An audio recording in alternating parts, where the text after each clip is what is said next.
Você sabe tudo sobre o reino animal? Pergunta: qual mamífero é conhecido por comer quase apenas bambu? Coala, panda gigante, preguiça. A resposta correta é a letra B, panda gigante. O panda gigante consome até 12 kg de bambu por dia para obter a energia necessária.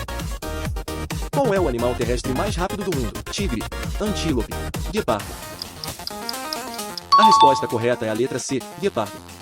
O guepardo atinge até 110 km/h em poucos segundos para capturar suas presas. Quantos corações possui um polvo? 1, 3, 5. A resposta correta é a letra B, 3. Polvos têm 3 corações, 2 bombeiam o sangue para as brânquias e 1 para o corpo.